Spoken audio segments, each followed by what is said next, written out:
folks. I've come out today to talk about what's in my rucksack and the gear that I'm wearing. And that's following on from doing my winter challenge, which is where I did a national trail in December and another one towards the end of January, beginning of February. And of course my primary objective on those two hikes was staying warm and staying dry. And so that really influenced obviously the weight of my kit, which was just under 9 kilos. So I thought I would share with you the things that I carried and I'd compare them to what I would normally carry in sort of the summertime or the rest of the year. Now you would have seen by now, I always wear a cap, and in winter that's really important in terms of all the torrential rain I was dealing with. If you wear glasses like me, it's really the only way to keep your shield from the rain getting on your glasses and being able to see where you go. The only problem with them is that they tend to absorb the water here and then kind of carry back. So, challenge to dry it out each day. But I'll show you something that I learned later on. Then, always have one of these. I'm sure you know by now you can use them for so many things. But the main thing in winter is how warm they keep you. Because all your main arteries and veins go through your neck. And so keeping this here and keeping that warm makes a huge difference to your body heat. Next thing is the trousers. Now I use these, and the great thing about these is the ventilation. Obviously in winter it can get quite clammy. And so although the trousers are really thick, they've got this ventilation. Next item on the agenda is my gaiters. I wore my gaiters every single day. Basically 12 hours a day. Kind of use lots of different gaiters. And I think the thing that makes these different, and I would suggest if you're looking at gaiters, you look out for this, which is the strap here. So that's actually a plastic strap. I've had so many gaiters where the strap has actually busted eventually. Another critical item for me is fingerless gloves. I've used lots of different ones over the years and I can't particularly recommend one above another.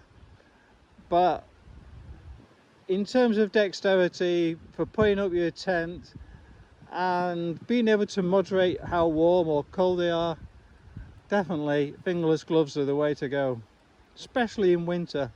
I thought these were going to be my dream team, but actually they absorb the water too much. Still on the lookout for the perfect set of fingerless gloves. Now the rucksack I'm wearing is the Exus 48 litre, so generally I'm looking at a kind of 50 litre during the winter months and then a 40 during the summer months, unless I go fast packing when I'm down to like 30.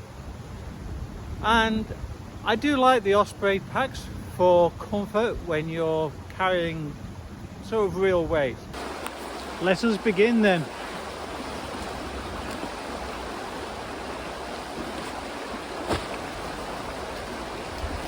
So I always make sure the ground sheet is in a separate pack, because quite often, particularly in winter, the ground sheet is definitely going to be wet, and so when I put it away I want to keep it dry from everything else.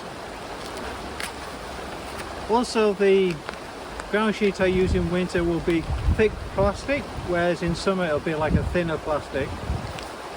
The other thing I've recently acquired is these pegs. They are dedicated ground sheet pegs, and because they're made out of plastic and they weigh absolutely nothing, and with ground sheet pegs you don't need them to be particular deep. Next will come the tent, full season tent of course, and the poles, which I always keep inside the rucksack, having had a disaster once where they became departed from the side of my rucksack, so I never take that risk anymore. Now they are really separate from the rest of my kit. So the first item I'm going to pull out of the plastic bag is this. Now these were my emergency clothing. So I had 3 sets of clothing, and you can see these are actually in a dry bag, and the reason for that was obviously I didn't want to take any risk. But if you can imagine, what I was doing was using these almost as like extra layers. So if I was getting cold on the trail or wet even, I had this.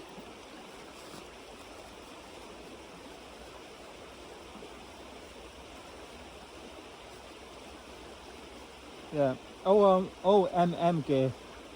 Brilliant stuff. That light as a feather. Another pair of fingerless gloves. But I think I'm going to put these on now. Yeah, so if the other pair became too sodden, too wet, I'd swap them out for these. Another buff. Quite often I would put this over my ears, might take my hat off depending, but it can be used for many things. And then basically a hoodie as well.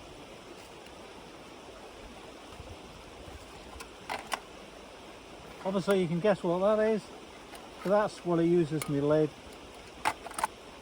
No different than summertime.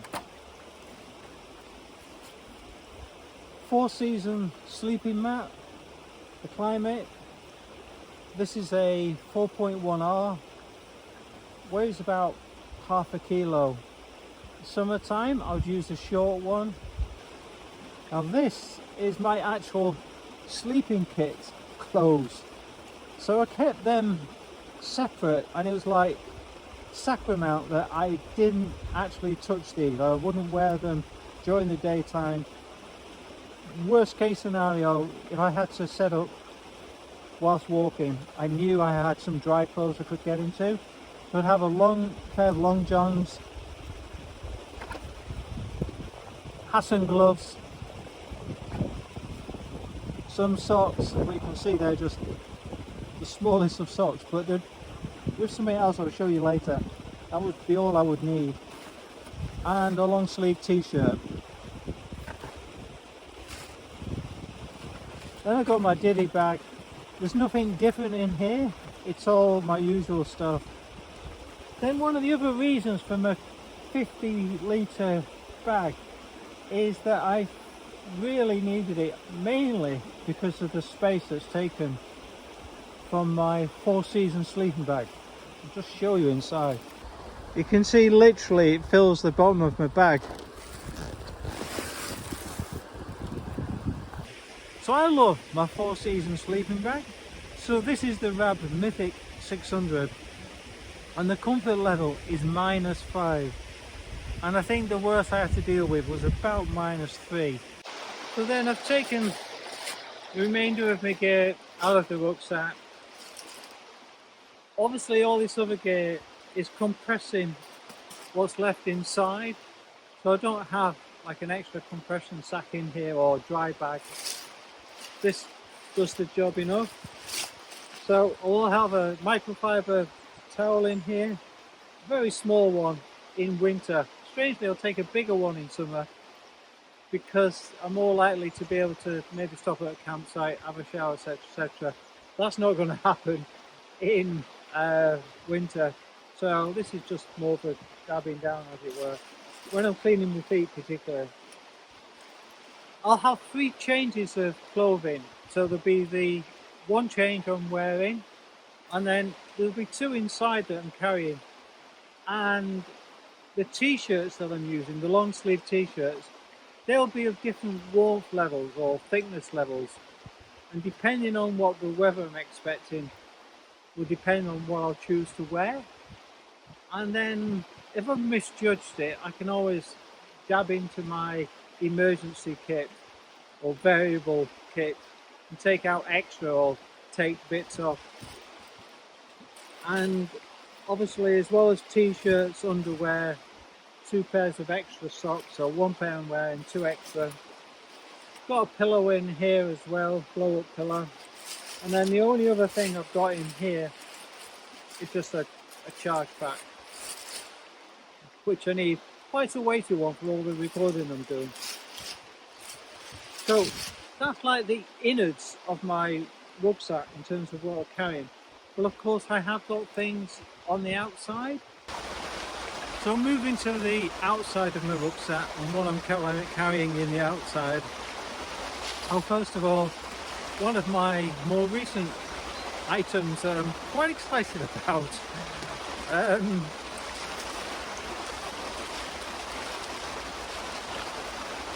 So this is my homemade sleeping mat, and it's simply the silver foil bubble wrap, and it has a value of an R value of like 1.1 from the research I did. And I love the fact that I bought a roll of this for £13, and that was 4 meters, and it weighs 148 grams. So it costs very little, weighs very little, but it's efficient under my main sleeping bag. And I find as soon as I put my tent up, put this down, and then I can sit on it, it takes the cold out of the floor immediately. And then I can just get on and setting up my tent and laying stuff out. So yeah, I would highly recommend this. Then we get to my waterproofs. You will have seen me wearing this all the time. So this is my waterproof top. And yeah, it's fairly heavy duty. The other thing is the waterproof pants. Now one of the things I would recommend that I don't necessarily when I talk to people on the trail, it's one of the things that people sometimes think having the zip that just goes to the knee is good enough. Now I particularly find in winter, and I have one that's zipped all the way right up to the top of my waist. It just saves a lot of time in winter when you're trying to get these on. It's absolutely torrential rain. The other thing is when I put these away, I never zip them up, so because it's more about the speed of getting them on rather than the efficiency of possibly putting them away.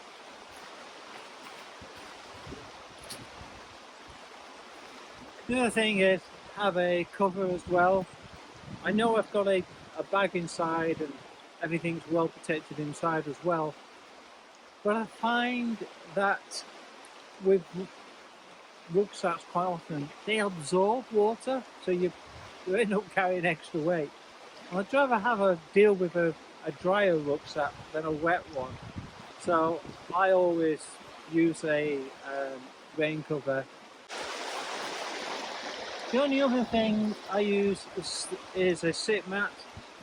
I actually use this particularly when I'm sleeping. I'm a side sleeper, and a lot of the weight of my body is taken on my hip. So I actually put this inside of my sleeping bag, and it adds warmth and comfort. So something to think about. Also, of course, when I'm actually on the trail, sit down, particularly in winter, it's wet. So this just adds a bit of protection and warmth on my bum. So I've got a first aid kit in here, head torch, anything to do with water, so water filter, which I think on the Cleveland Way I only used once as it happened. And then I can carry an extra litre of water, so in addition to what I'm drinking, if I want extra water for cooking at night, then I usually fill this up. And talking of drink, one of the other great things about this rucksack is the ease with which you can get drink out. So there you go. One of my recent discoveries that is particularly useful for winter is these. And these are hand warmers. You can either just tuck them in here or just have them on the house outside. And they're easy enough that they're not too big that you can still do other things. Dip my coat, take it off, whatever. I also use them for many other things other than warming my hands. So one, they were useful for having in my sleeping bag next to my feet. Great feet warmers as well. And in terms of talking about feet, in the morning, there's nothing worse in winter putting on cold boots. So yeah, while I'm having breakfast, one each in either boot to warm my boots up. That was beautiful in the morning.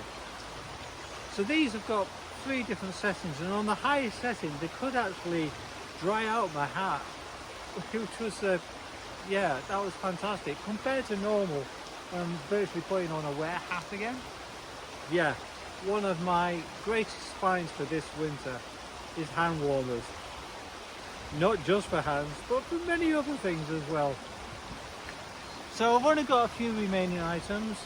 One is, of course, for safety. I always take my in-reach. And I know there's someone watching over me all of the time. Then I tend to use my side pockets for protein bars and things of that nature. Obviously a poo spade as well, and various wipes.